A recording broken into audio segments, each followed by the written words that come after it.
Aquí estamos con una sesión más de cápsula histórica, pero hoy vamos a hablar de nuestra historia patria. Estamos en el mes de marzo, un mes de grandes batallas en defensa de la patria. Y los dominicanos, a golpe de machete, defendieron la independencia en la batalla del 19 de marzo. La batalla del 19 de marzo, o batalla de Azua, fue la primera gran batalla en defensa de la República Dominicana contra el ejército haitiano y se libró el 19 de marzo de 1844. Como es bien sabido, no hubo enfrentamiento el 27 de febrero de 1844. No hubieron enfrentamiento. Logramos la independencia sin tirar un tiro. Nada más tiramos un trabucazo. Pero luego los haitianos empezaron a pensar cómo recuperar el terreno perdido, que ellos lo entendían así, y se organizaron y el 19 de marzo irrumpieron y llegaron hasta Azua, y ahí nosotros le dimos la primera derrota.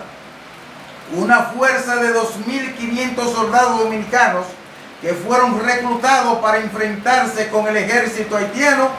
Una parte del ejército del sur estaba dirigido por el general Pedro Santana.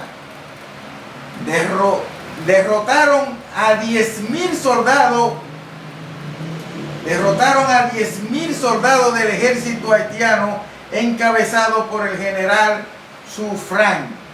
Es decir, en cantidad de números los haitianos eran mucho más que nosotros, pero en cantidad de estrategia, de táctica, de capacidad, de habilidades de guerra, los dominicanos somos más eficientes que ellos.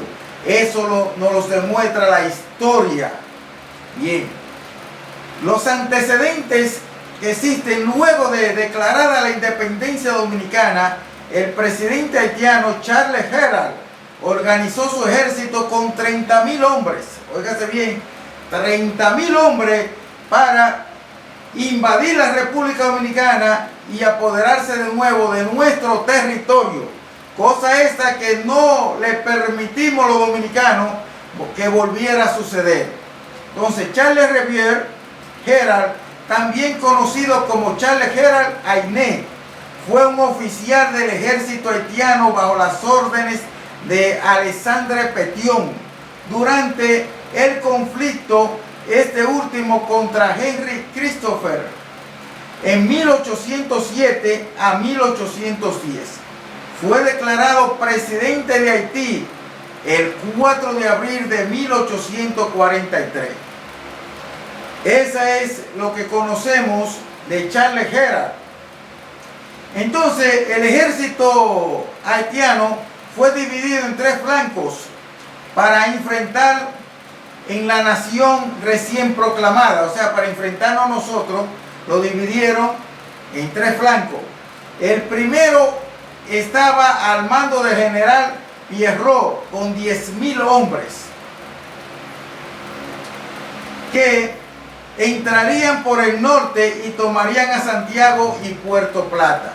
Es decir, entrarían por Dajabón, iban a tomar a Santiago y a Puerto Plata, y los otros iban a tomar a Santo Domingo. El segundo estaba dirigido por el propio Herald y pretendía tomar Azua.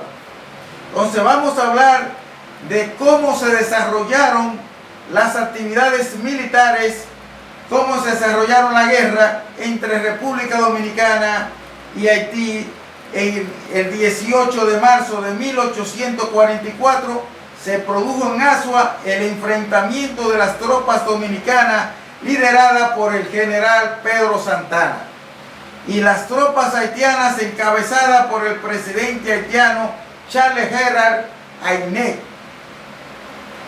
Entonces, en ese momento, esta justa implicó el inicio del afianzamiento de las ideas de independencia en nuestro país, que se fortalecieron y que se propusieron de manifiesto en el trabucazo del 27 de febrero de 1844. Con la división del ejército haitiano, Gerald pretendía unir la columna del sur con la del norte para atacar a Azua, pero las tropas dominicanas dirigidas por Fernando Taveras, Vicente Noble, Dionisio Reyes y Pedro Santana, las fuerzas del general Brown, que estaban posicionadas en las Marías, desarrollándose el primer combate en el Fuente de Rodeo.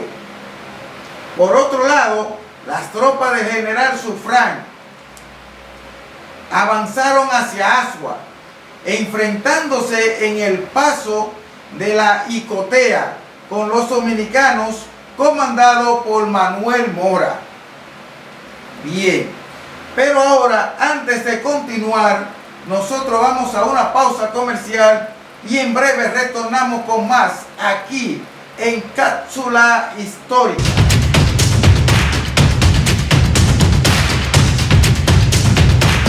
Estudio Humanos, estudio musical. Ven y graba tu música con nosotros a un buen precio. Comunícate con nosotros al 809-241-1103.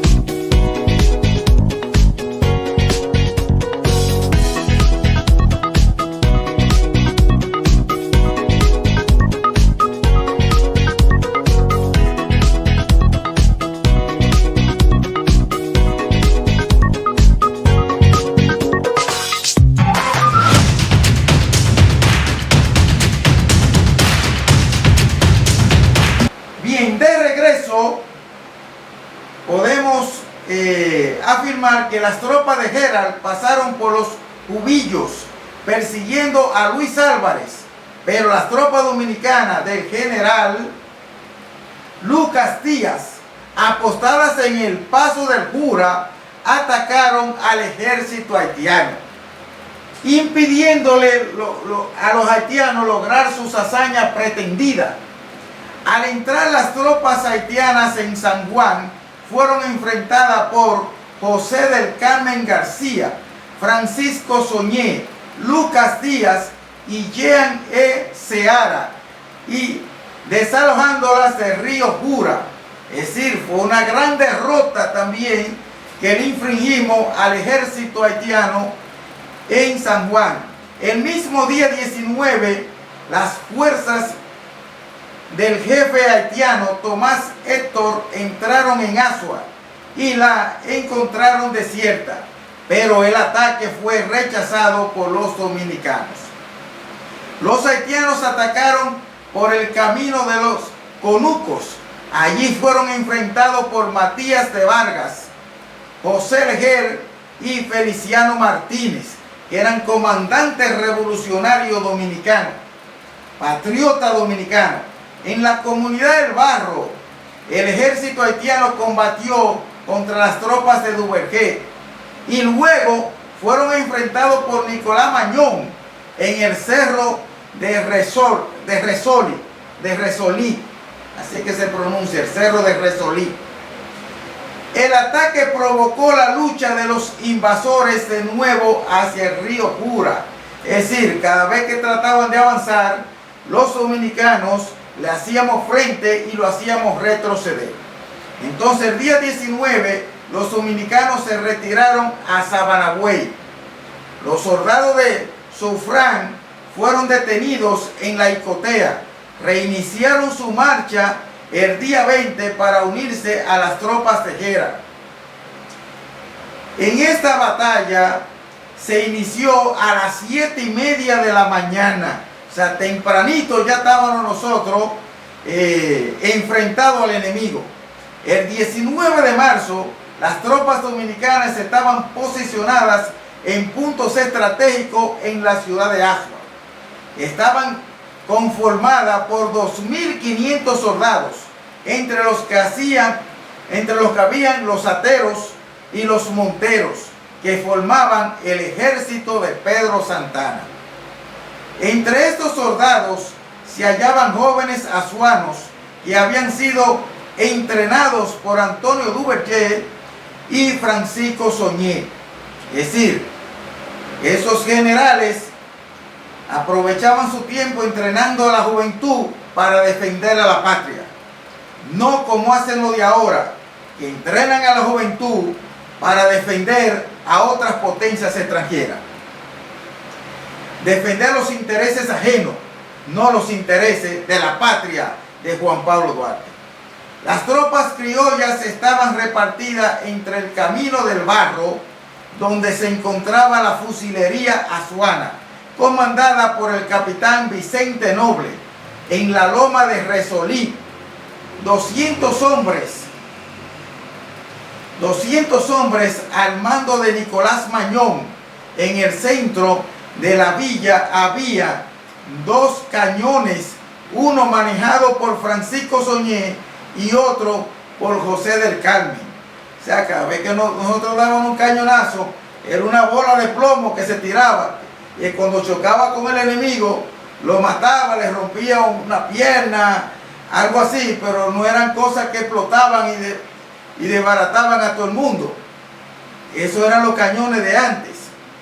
Entonces, camino a los conucos y las clavelinas, se encontraba una fuerza de artillería comandada por Matías de Vargas, José Lejer y Federico Martínez. Pero ahora nosotros vamos a hablar de la batalla. La batalla, la gran batalla del 19 de marzo, en la mañana, el general Gerald organizaba su ejército con el fin de atacar a las tropas dominicanas. Pero los dominicanos atacaron a los haitianos que avanzaban por el camino de los conucos. Es decir, ya nosotros estudiamos y sabíamos más o menos los pasos cuando ellos venían, entonces le salíamos al frente por un lugar donde nosotros teníamos ventaja del enfrentamiento que íbamos a tener con ellos. El enemigo fue rechazado por el cañón de Francisco Soñé, cuyos impactos dejaron decenas de muertos y un enorme terreno despejado por la metralla en las que minutos antes habían sido compactas filas enemigas. Es decir, con esos bazucazos que le lanzaban, ¿no?, era el juidero que se armaba de los haitianos. Los comandantes dominicanos, aprovechando el terror causado por la metralla, ordenaban cerradas descargas de fusilería y cargas a machete, motivando que el pánico se apoderara del enemigo y emprendieran la retirada. Óigase bien, qué inteligencia tenían los dominicanos, de no asesinarlo a todo, de no matarlo a todo, simplemente logrando que ellos se retiraran a su territorio y dejaran nuestra patria libre e independiente, como la soñó Juan Pablo Duarte. Oiga la inteligencia. El sentido humanista del dominicano se puso en marcha en esos momentos. Al ser decapitado el comandante haitiano Vicente Jean de Galés por los comandantes Matías de Vargas, José Lejer y Feliciano Martínez, sus tropas, 9º y 10º regimiento, se desplegaron en desorden por falta de jefe. Poco después, las tropas haitianas que avanzaban por el camino del Barro, 2º y 6º regimiento, fueron sorprendidos por el contingente de azuanos, quienes, apoyados por la fusilería de Nicolás Mañón, se lanzaron en un asalto de machete que sembró el terror y la muerte en las filas haitianas. Ahora nos vamos a detener un poquito para hablar de un personaje importante en la historia dominicana que se llama Pedro Santana Familias, Marqués de las Carreras. El 29 de junio de 1801, Concepción de Hincha, Santo Domingo Español. 14 de junio de 1864, ciudad de Santo Domingo, provincia de Santo Domingo. Fue un terrateniente atero, febrerista, noble, militar y caudillo mestizo hispano-dominicano. que se desempeñó como el primer, el cuarto y el octavo presidente constitucional de la República Dominicana. Infligió varias derrotas decisivas a las fuerzas haitianas y fue una de las figuras más destacadas en la emancipación dominicana junto con el general Antonio Duvergé. En julio de 1844 dirigió un contragolpe de Estado contra la Junta Central Gubernativa, liderada por los liberales y presidida por Francisco Rosario Sánchez, debido a que los liberales habían hecho un golpe de Estado con la excusa de quitar a los miembros afrancesados de la Junta presidida por Tomás Bobadilla. Por ese motivo, Santana expulsó a los liberales de la Junta y se convirtió en el cuarto presidente de la Junta Central Gubernativa. Dirigió el Ejército Libertador Dominicano en varios combates importantes como la Batalla de las Carreras, donde fue vencido el ejército imperial haitiano del emperador Faustino de Haití. En 1849 se convierte en el jefe supremo de la República Dominicana y le fue otorgado el título de Libertador de la Patria por el Congreso Nacional de la República Dominicana, tras haberse logrado que renunciara el presidente constitucional Manuel Jiménez. Durante el segundo gobierno constitucional de Buenaventura Báez fue expulsado del país y estuvo exiliado en Saint Tomás, hasta que el gobierno liberal de Santiago de los Caballeros, presidido por José Desiderio Valverde, pidió su regreso al país para que combatiera contra el gobierno de Báez. Bien, esta es una gran figura que ha aportado bastante a todo lo que se llama la historia de este país y el acervo cultural e intelectual de este gran país que se llama República Dominicana. Bueno, pues hemos llegado al final de Cápsula Histórica, la batalla del 19 de marzo, la batalla de Azua.